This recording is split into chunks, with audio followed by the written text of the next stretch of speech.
नमस्कार दोस्तों, डेट है आज की 2 जून 2022 और स्वागत है आपका एटोयल डिस्कशन में।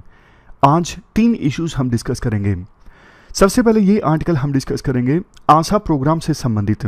आशा वर्कर्स के बारे में आपने सुना होगा, नहीं सुना है या फिर थोड़ा कम सुना है तो पूरा कंसेप्ट आपको आज क्लियर हो जाएगा और पता लगेगा कि हेल्थ केयर में उनका कितना बड़ा योगदान है। दूसरा आर्टिकल डिस्कस करेंगे, यहाँ पे एनसीबी नारकोटिक कंट्रोल ब्यूरो से संबंधित आर्टिकल है, उन्होंने जांच की थी आर्यन खान केस में। ये आर्टिकल और एक इंडियन एक्सप्रेस का आर्टिकल है, दोनों को कंबाइन करके हम डिस्कस करेंगे। और इसके बाद next article criminal justice system से संबंधित है, डेली पायनियर का। कोर्ट्स में बार बार जो स्ट्राइक होती है ना, उससे संबंधित ये आर्टिकल है। डिस्कशन स्टार्ट करें उससे पहले एक चीज़ देखो, पंजाब में सिंगर सिद्धू मूसेवाला की हत्या जो हुई ना, उसके बाद गन कल्चर पर न्यूज़ तो आई, कोई अच्छा आर्टिकल नहीं आया है। गन कल्चर या फिर जो गैंगस्टर होते हैं उनको ग्लोरीफाई किया जाता है। ये इशू काफ़ी सीरियस है, इसको लेके यूपीएससी क्वेश्चन पूछ सकती है डायरेक्टली इनडायरेक्टली। जैसे देखो, आपने देखा होगा बहुत सारे सिंगर्स अपने जो गाने गाते हैं उसमें वीडियोस में गन्स को काफ़ी दिखाया जाता है। कई बार ऐसा दिखाया जाता है कि गाने में जो मेन कैरेक्टर है ना, हीरो है, वो पुलिस से छूट के आ रहा है, दोबारा से बदला ले रहा है या फिर कोर्ट में पेशी हो रही है। तो मतलब इन सब चीज़ों को ना काफ़ी ग्लोरीफाई किया जाता है। फिर बाद में जो असली अपराधी होते हैं उनकी भी कोर्ट में जब हियरिंग होती है, पुलिस उन्हें ले जाती है, तो यही सब गाने चलाए जाते हैं। और सबसे बड़ी दुखद बात यह है, हमारे समाज में जो युवा लोग हैं ना, बहुत सारे, वो इन सब चीज़ों से बहुत ज़्यादा इंस्पायर भी होते हैं। मतलब वो भी कुछ नकली की बंदूक ले ली और ये गाने चला दिए और वीडियो डाल देते हैं फिर यूट्यूब पर। देखो, सोसाइटी में अगर इंस्पायरेशन ही ये सब लोग होंगे, मतलब अपराधी होंगे, तो कैसे समाज का निर्माण होगा आप कल्पना कर सकते हो। अपराध कितना बढ़ेगा आप कल्पना कर सकते हो। क्योंकि ऐसे ही लोग तो फिर बाद में जाके अपराध करते हैं जो इन सब चीज़ों से इंस्पायरेशन लेते हैं। अगर किसी की इंस्पायरेशन स्वामी विवेकानंद हैं तो देखो उस पर्सन का निर्माण कैसे होगा, वो एज ए पर्सन कैसे डेवलप होगा। तो ये इशू देखो बहुत बड़ा है और कहीं ना कहीं देखो इसके लिए रिस्पॉन्सिबल हमारी मीडिया भी है। जो मेन स्ट्रीम मीडिया है, ये जो सारे चैनल्स हैं आज तक वगैरह, इनमें भी कई बार अपराधियों को इतना ग्लोरीफाई किया जाता है। अपराधियों की जो गर्लफ्रेंड्स हैं उनके बारे में बताया जाता है, लोगों की इंटरेस्ट पैदा होता है। ये सब गलत है, नहीं होने चाहिए। एथिक्स में आप इनके एग्जाम्पल दे सकते हो और अच्छे ढंग से न्यूज़पेपर में कवर होगा तो फिर कंपाइल करके हम डिस्कस करेंगे। अभी चलिए डिस्कशन स्टार्ट करते हैं। फर्स्ट इंपॉर्टेंट आर्टिकल आशा वर्कर्स से संबंधित है। आप जीएस पेपर 2 के हेल्थ वाले टॉपिक से इस आर्टिकल को रिलेट कर सकते हो। क्या कंटेक्स्ट है? देखो, डब्ल्यूएचओ ने ना आशा वर्कर्स को अवार्ड दिया है। पूरा नाम है accredited social health activist volunteers. WHO ने आशा वर्कर्स को ग्लोबल हेल्थ लीडर अवार्ड्स की कैटेगरी में डाला है और इनको अवार्ड से सम्मानित किया है। आशा वर्कर्स के अलावा 5 और लीडर्स को सम्मानित किया गया है डब्ल्यूएचओ के अवार्ड सेरेमनी में। देखो, आशा वर्कर्स ने ना कोविड-19 की महामारी के दौरान बहुत अच्छा काम किया, तो उनके इस योगदान को रिकॉग्नाइज करते हुए डब्ल्यूएचओ ने इनको अवार्ड दिया है ग्लोबल हेल्थ लीडर का। हम आशा वर्कर्स के बारे में बात करें उससे पहले इनका बेसिक रोल जान लेते हैं।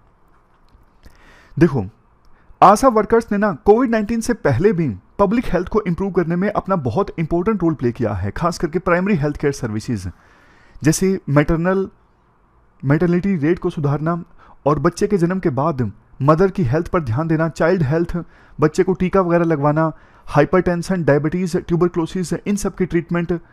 और दोनों इलाकों में, रूरल एरियाज़ में भी, अर्बन एरियाज़ में भी, इन सब चीज़ों पर सिचुएशन को इंप्रूव करने में आशा वर्कर्स का काफ़ी इंपॉर्टेंट रोल रहा है। और भी चीज़ों की बात की जाती है, जैसे इंडिया को पोलियो फ्री बनाना, रूटीन टीकाकरण बच्चों का, मैटरनल मोर्टेलिटी रेट को कम करना, यानी जन्म के दौरान जो मदर की डेथ हो जाती है उस रेट को कम करना, और जिन बच्चों का जन्म होता है सर्वाइवल रेट इंक्रीज करना। तो ये वो चीज़ें हैं जहाँ पे आशा वर्कर्स ने अच्छा काम किया है। अब बात करते हैं कैसे और क्यों आशा वर्कर की पोस्ट को डिज़ाइन किया गया था। देखो, नेशनल रूरल हेल्थ मिशन में सबसे पहले 2005-06 में आशा प्रोग्राम स्टार्ट किया गया था और बाद में जब अर्बन एरियाज़ के लिए national urban health mission start हुआ ना 2013 में, तो इस प्रोग्राम को अर्बन एरिया में भी एक्सटेंड कर दिया गया। देखो जो आशा वर्कर होती है ना, एक प्रकार से लिंक का काम करती हैं। जैसे एक प्रकार से यहां पे है कम्युनिटी, गांव वाले, उनके बीच में, और दूसरी तरफ हेल्थ केयर सिस्टम जैसे हॉस्पिटल हैं, प्राइमरी हेल्थ केयर सेंटर हैं, दोनों के बीच में ना आशा वर्कर एक लिंक का काम करती हैं। हर 1000 लोगों के पीछे रूरल एरियाज में एक आशा वर्कर होती है और अर्बन एरियाज में हर 2000 लोगों के पीछे एक आशा वर्कर होती है। कॉमन ऑब्जेक्टिव ये है आशा प्रोग्राम को स्टार्ट करने का, कम्युनिटी मेंबर्स की कैपेसिटी बिल्डिंग करना। जैसे कम्युनिटी मेंबर्स को जानकारी देना कि आइए भैया टीका लगवा लीजिए, आइए भैया हॉस्पिटल में बच्चे को जन्म दीजिए, भैया पोलियो की खुराक लगाना जरूरी है।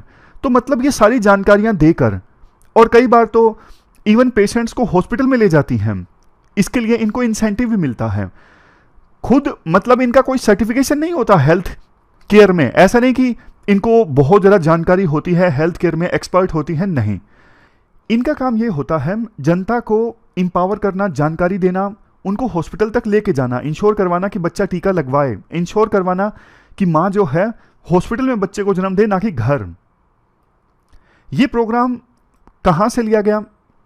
देखो इंस्पायरेशन जो आई आशा प्रोग्राम को डिजाइन करने के लिए, वो छत्तीसगढ़ के एक प्रोग्राम से आई जिसका नाम है मिटानिन। मिटानिन का मतलब है फीमेल फ्रेंड। मई 2002 में छत्तीसगढ़ में यह प्रोग्राम स्टार्ट हुआ था। इसमें हर 50 घरों के पीछे या फिर 250 लोगों के पीछे एक फीमेल वॉलंटियर हुआ करती थी। तो यहीं से आशा प्रोग्राम को डिजाइन करने की प्रेरणा आई, और आशा प्रोग्राम को डिजाइन करते वक्त मिटानिन प्रोग्राम को जिन्होंने चलाया उनसे कंसल्ट किया गया, सिविल सोसाइटी ऑर्गेनाइजेशन से भी कंसल्ट किया गया, ताकि आशा प्रोग्राम को अच्छे ढंग से इंप्लीमेंट किया जा सके। और ना डिजाइन इस प्रकार से किया गया है कि एक ओनरशिप आए, आशा वर्कर की बात लोग सुने। जैसे कि देखो आशा का जब सिलेक्शन होता है ना किसी गांव में, मान लीजिए गांव है, गांव का नाम है गोबीपुर, तो वहां पर ना किसी आशा वर्कर का सिलेक्शन करना है, तो लोकल जो विलेज के मोजिज लोग हैं ना, जो स्टेक होल्डर हैं जैसे मुखिया इत्यादि हैं, उनको इन्वॉल्व किया जाता है कि किसे हम आशा वर्कर बनाएं, मतलब कौन सी महिला को आशा वर्कर के तौर पे सिलेक्ट करें। तो लोकल कम्युनिटी को यानी गांव के लोगों को भी एक ओनरशिप महसूस होती है कि हाँ हमसे पूछा गया है, हमारे बीच की ही है ये आशा वर्कर। दूसरा, आशा वर्कर को उसी गांव से लिया जाता है, गोबीपुर की आशा वर्कर गोबीपुर गांव से होगी, तो उस वर्कर को ना अपने गांव के लोगों के बारे में जानकारी होती है, वो उसको गलियों का पता होता है, तो ज्यादा अच्छे से वो काम कर पाती है। नेक्स्ट, चूंकि देखो आशा के नाम में ही एक्टिविस्ट हैं, ये इसलिए लगाया गया है ताकि जो आशा वर्कर्स हैं ना उनको ये एहसास हो, ऐसा नहीं है कि हम गवर्नमेंट की हायरार्की में सबसे नीचे के लेवल के वर्कर हैं, नहीं भाई नहीं। आशा वर्कर एक प्रकार से ना रिप्रेजेंटेटिव है कम्युनिटी की हेल्थ केयर सिस्टम में, तो ये एक अच्छी चीज है। उसके बाद वॉलंटियर भी है नाम में, आशा वॉलंटियर। वॉलंटियर इसलिए क्योंकि देखो आशा वर्कर ना गवर्नमेंट एम्प्लॉय नहीं होती हैं। अगर गवर्नमेंट एम्प्लॉय के तौर पे उनको रिक्रूट किया जाता तो बहुत समय लग जाता, जैसे बाकी गवर्नमेंट एम्प्लॉयज के साथ होता है वही हो जाता। तो इसलिए सरकार ने सोचा इनको एज ए वॉलंटियर रिक्रूट किया जाए, परमानेंट ना रिक्रूट किया जाए, और इनका परफॉर्मेंस बेस्ड इंसेंटिव होना चाहिए। जैसे कितनी आपने इंस्टीट्यूशनल डिलीवरी करवाई, कितना टीकाकरण करवाया, उसके बेस पे इनका ना इंसेंटिव होता है। जितना अच्छा ये परफॉर्म करेंगी उतना अच्छा इंसेंटिव होता है। तो ये सारी चीजें हमने डिस्कस की। आशा प्रोग्राम को डिजाइन करते वक्त इन सब बातों को ख्याल में रखा गया, लेकिन देखो चैलेंजेस भी थे। चैलेंजेस क्या थे? अब देखो गांव में कोई महिला है सुनीता देवी, उसको आशा वर्कर के तौर पे सिलेक्ट तो कर लिया, लेकिन उसको पता तो नहीं है ना, मतलब बेसिक जानकारी भी नहीं है हेल्थ केयर सिस्टम के बारे में, तो उसको कोई तो गाइड करेगा ना। तो इसलिए उनको जोड़ दिया गया, आशा वर्कर्स को जोड़ दिया गया आंगनवाड़ी वर्कर्स के साथ में और ऑक्सिलरी नर्स मिडवाइफ के साथ में। देखो मैं इनके बारे में बता देता हूं ताकि गांव के लेवल पे ना आपके सारे कंसेप्ट क्लियर हों। चूंकि ये शहरों में भी काम करती हैं तो कह सकते हो ग्रास रूट लेवल पे आपके सारे कंसेप्ट क्लियर हों। ऑक्सिलरी नर्स मिडवाइफ, इनको देखो सर्टिफिकेट प्राप्त होता है, इनको जानकारी होती है, मेडिसिन इन्होंने थोड़ी बहुत बेसिक पढ़ी होती है, और हेल्थ केयर के बारे में इन्होंने चूंकि कोर्स किया होता है तो बेसिक जानकारी इनको होती है। और आंगनवाड़ी वर्कर्स का तो आपको पता है, ICDS स्कीम में ये आंगनवाड़ी चलाती हैं, 6 साल तक के कम बच्चों को न्यूट्रिशन देती हैं, मतलब ऐसा खाना देती हैं जिसमें न्यूट्रिशन होता है। मदर्स का भी ख्याल रखती हैं। एंटीनेटल केयर यानी जो प्रेग्नेंट महिलाएं होती हैं उनको न्यूट्रिशन वगैरह के प्रोडक्ट्स देती हैं। बेसिक एजुकेशन दी जाती है बच्चों को आंगनवाड़ी में। ये सब काम होता है आंगनवाड़ी वर्कर्स का। तो ना आशा वर्कर्स की हेल्प की जाती है इन दोनों के द्वारा, एक तो आंगनवाड़ी वर्कर और दूसरा ऑक्सिलरी नर्स मिडवाइफ यानी ANM। चूंकि ANM ये वो महिला होती है जिन्होंने बेसिक कोर्स किया होता है, सर्टिफिकेट होता है इनके पास बेसिक हेल्थ केयर का, तो ये ज़्यादा अच्छे से गाइड कर सकती हैं आशा वर्कर को कि आपको कैसे समझाना है, लोगों को कैसे मोटिवेट करना है, कैसे लेके आना है, क्या करना है, सब कुछ इनके द्वारा गाइड किया जाता है ANM और आंगनवाड़ी वर्कर के द्वारा आशा वर्कर को। तो ये ना गांव में ना एक अलायंस देखने को मिलता है 3A का। पहली A है आंगनवाड़ी वर्कर, दूसरा ऑक्सिलरी नर्स मिडवाइफ और तीसरा आशा वर्कर। इन तीनों का जो ये अलायंस देखने को मिलता है ना ग्रास रूट लेवल पे, इससे हेल्थ केयर में काफ़ी ज़्यादा इंप्रूवमेंट आया है। अगर देखो कोविड-19 के दौरान ये सारी वर्कर्स ना होती ना, AAA का अलायंस ना देखने को मिलता, तो शायद काफ़ी ज़्यादा नुकसान होता। अब इसके बाद ना कुछ कंसर्न्स की बात की जाती है और फिर उसके बाद सजेशंस दिए जाते हैं। कंसर्न सबसे ज़्यादा मेन तो देखो ये है, जो ये AAA का अलायंस है ना, इसमें से आशा वर्कर्स ऐसी वर्कर्स हैं जिनकी फिक्स्ड सैलरी नहीं है, बाकी तो दोनों की, आंगनवाड़ी वर्कर की भी और ऑक्सिलरी नर्स मिडवाइफ दोनों की फिक्स सैलरी है। देखो परफॉर्मेंस बेस्ड इंसेंटिव देना अच्छी बात है, लेकिन कुछ तो फिक्स सैलरी होनी चाहिए ना यार, तो ये दिक्कत है। सजेशन ये देते हैं राइटर, चूंकि देखो WHO ने अब इनके काम को रिकॉग्नाइज किया है, तो कुछ सुधार होने जरूरी हैं। सबसे पहला सुधार तो ये होना जरूरी है, सिर्फ इंसेंटिव ना दिया जाए, कुछ फिक्स सैलरी जरूर होनी चाहिए। दूसरा, प्रमोशन और करियर प्रोग्रेशन के भी तो चांस होने चाहिए ना। जैसे आशा वर्कर ने कई साल तक अच्छा काम किया है तो उनको ऑक्सिलरी नर्स मिडवाइफ बना दिया जाए या फिर पब्लिक हेल्थ नर्स बना दिया जाए, कम्युनिटी हेल्थ ऑफिसर बना दिया जाए। ये पोस्ट इनके लिए ओपन होनी चाहिए। बेशक आप कुछ ट्रेनिंग का प्रावधान कर दो कि 3 महीने की ट्रेनिंग के बाद ये ऑक्सिलरी नर्स मिडवाइफ बनेंगी, ताकि उनको कुछ तो मोटिवेशन रहे ना। नेक्स्ट सजेशन, आशा वर्कर्स के लिए ना कुछ गवर्नमेंट स्कीम्स का लाभ अपने आप मिलना चाहिए, कि कोई आशा वर्कर है तो उनको सरकार की ये स्कीम्स तो मिलेंगी ही मिलेंगी, तो उनको भी एक थोड़ा सा प्रिविलेज महसूस हो कि हाँ, अगर हम आशा वर्कर हैं तो सरकार की ये स्कीम्स का लाभ हमें मिलेगा। नेक्स्ट सजेशन, देखो गवर्नमेंट ने तो काफ़ी सारे रिव्यूज़ करवाए हैं, इंटरनल रिव्यूज़ तो काफ़ी हुए हैं आशा प्रोग्राम के, लेकिन ना एक इंडिपेंडेंट एजेंसी से भी रिव्यू होना चाहिए आशा प्रोग्राम का, ताकि और बेहतर ढंग से चीज़ों को इंप्रूव किया जा सके, क्योंकि इंडिपेंडेंट एजेंसी अगर रिव्यू करेगी ना ज़्यादा अच्छे से सजेशन देगी। 5वां, कुछ डिमांड्स आती है कि आशा वर्कर्स को ना रेगुलराइज कर दिया जाए, परमानेंट जॉब दे दी जाए। देखो ये तो सरकार के लिए मुश्किल होगा, लेकिन कोई बीच का रास्ता जरूर निकाला जा सकता है उनके पब्लिक हेल्थ को इंप्रूव करने में उनके योगदान को रिकॉग्नाइज करते हुए, ना तो परमानेंट बिल्कुल पूरी तरह से और ना ही बिल्कुल पूरी तरह से टेम्परेरी। कुल मिला के राइटर लास्ट में कहते हैं WHO ने जो आशा वर्कर्स के योगदान को रिकॉग्नाइज किया है ना, ये बिल्कुल अच्छा मौका है अब आशा प्रोग्राम को जो तवज्जो मिलनी चाहिए, जो इंपॉर्टेंस मिलनी चाहिए, वो इंपॉर्टेंस देने का और इस प्रोग्राम में फर्दर इंप्रूवमेंट लाने का। तो ये पूरा आर्टिकल हमने डिस्कस किया, चलते हैं आगे। इसके बाद next article criminal justice system से संबंधित है। आप GS पेपर सेकंड के इस टॉपिक से आर्टिकल को रिलेट कर सकते हो। क्या कंटेस्ट है, देखो शाहरुख खान के बेटे जो है ना आर्यन खान, उनका नाम आया ड्रग केस में। NCB ने यानी नारकोटिक्स कंट्रोल ब्यूरो ने जांच की, समीर वानखेड़े जांच को लीड कर रहे थे, उनको गिरफ्तार किया गया। शाहरुख खान के बेटे को काफ़ी समय तक वो जेल में रहे, शायद 20-21 दिन तक। मीडिया के द्वारा कैरेक्टर असैसिनेशन काफ़ी ज़्यादा किया गया, लेकिन देखो अब क्या हुआ है, NCB ने फाइनली मान लिया है कि जांच ठीक से नहीं हुई, जांच में बहुत सारी गड़बड़ियां हैं।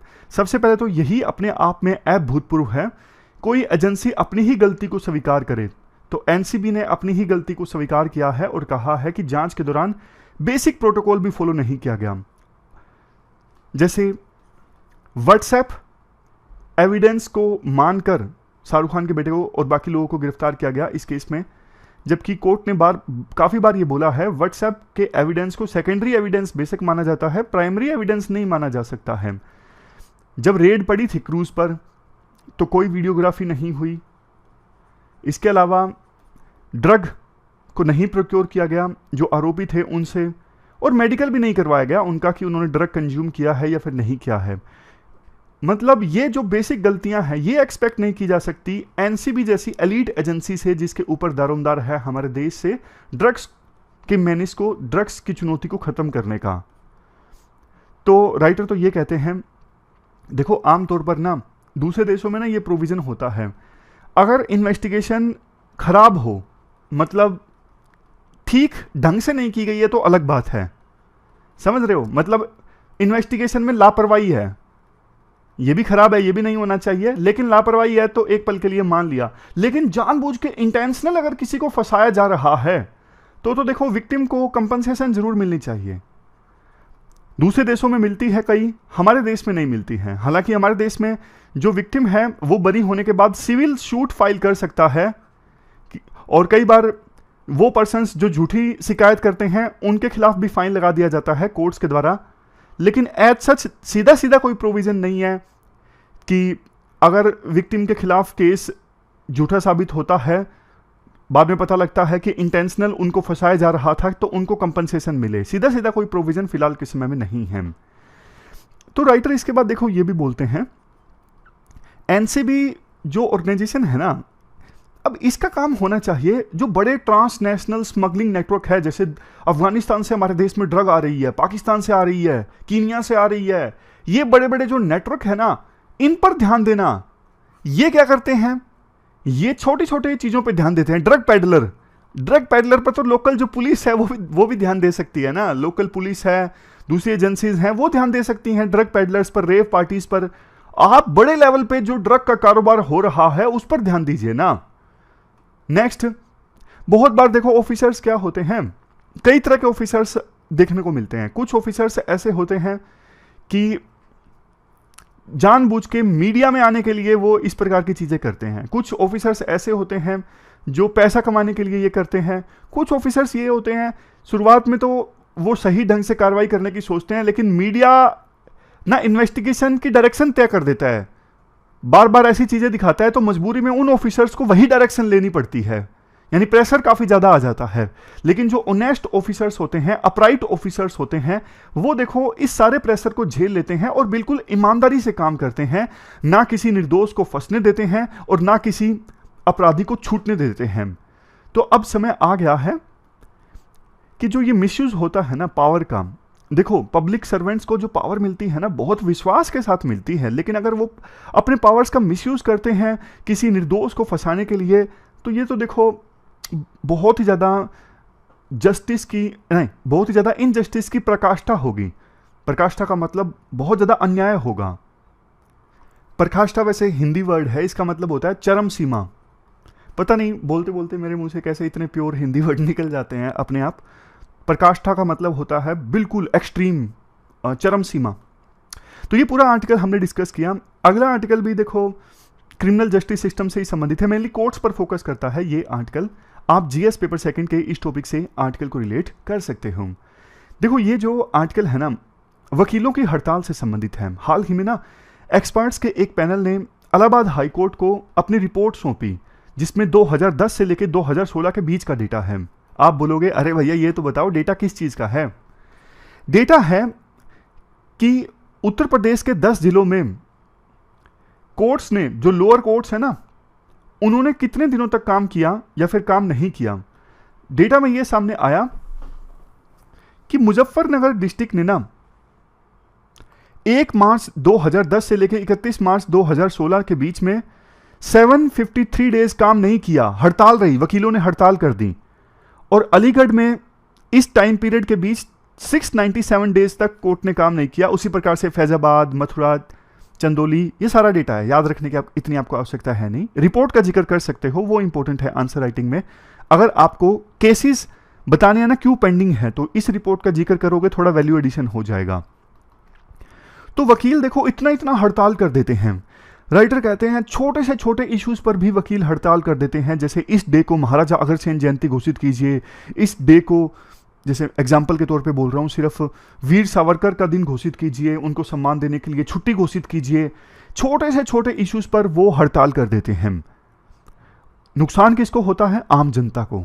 अब देखो, कोई बेचारा जेल में बंद है निर्दोष, उसको बेल मिलनी है, उसकी सुनवाई का दिन आ चुका है, लेकिन कोर्ट में हड़ताल हो गई।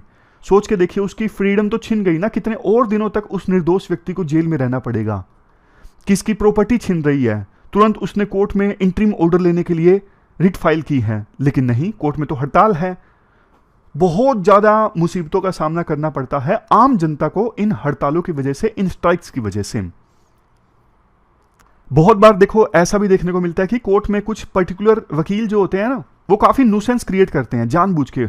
उनको लगता है कि ये केस आज सुनवाई के लिए नहीं आना चाहिए, या फिर इस केस पे सुनवाई नहीं होनी चाहिए, जानबूझ के वो उस दिन हड़ताल कर देते हैं। रीजन कोई भी बता देते हैं, लेकिन बार एसोसिएशन से रेजोल्यूशन पास करवा दिया कि आज काम नहीं होगा, आज हड़ताल रहेगी। जबकि देखो, ज्यादातर जो वकील होते हैं ना, वो चाहते हैं काम हो, बट लेकिन कुछ ही वकील का दबदबा होता है बार एसोसिएशन में, इस वजह से वो रेजोल्यूशन पास हो जाता है और जज भी कुछ नहीं कर पाते काफी। और यूपी में पता कितने केसेस पेंडिंग हैं? जितने पूरे देश में पेंडिंग है ना, सभी राज्यों में मिला के, अकेले यूपी में 25% केसेस पेंडिंग है। अब इतनी हड़ताल होगी तो केसेस तो पेंडिंग होंगे ही ना। वैसे देखो, सुप्रीम कोर्ट ने अपनी तरफ से इनिशिएटिव लिया था इन स्ट्राइक्स को कम करने का, और बोला था बार काउंसिल ऑफ इंडिया को कि वो कुछ सजेशंस दें इस प्रकार की स्ट्राइक्स की घटनाओं को कोर्ट में रोकने के लिए। ये इशू वैसे common cause versus union of India case में भी निकल के आया था, 2000 का ये केस है। इसमें कोर्ट ने बोला था कि किसी वकील के द्वारा कोर्ट का बायकॉट करना या फिर स्ट्राइक करना ये अनप्रोफेशनल है। बार एसोसिएशन देखो स्ट्राइक के लिए तभी अलाउ कर सकता है जब मान लीजिए वकीलों को दबाया जा रहा हो, वकीलों की फ्रीडम को रोका जा रहा हो, नाइंसाफी हो रही हो कोर्ट में। चलो ये तो मान लिया स्ट्रॉन्ग ग्राउंड है। ये छोटे छोटे ग्राउंड की इस दिन को छुट्टी डिक्लेयर की जाए, ये गलत है। तो ये स्टेट और नेशनल बार काउंसिल्स की ड्यूटी बनती है कि लोकल बार एसोसिएशंस और वो लोग जो स्ट्राइक करवाते हैं उनका लाइसेंस कैंसिल किया जाए और इन स्ट्राइक्स पर बैन लगाया जाए। देखो ये जरूरी भी है, क्योंकि जस्टिस जब देर होता है ना, सबसे बेसिक कहावत है, हम डेली सुनते रहते हैं, justice delayed is justice denied. तो लीगल प्रोफेशनल को तो ये जो कहावत है बल्कि ज्यादा माननी चाहिए। उनको अंदर से एहसास होना चाहिए कि कितना ज्यादा नुकसान होता है आम जनता का हमारी स्ट्राइक से। तो ये हमने पूरा आर्टिकल डिस्कस किया। हमारी आज की इस डिस्कशन में इतना ही है। 3 इश्यूज आज हमने डिटेल से डिस्कस किए। Thank you very much for discussion.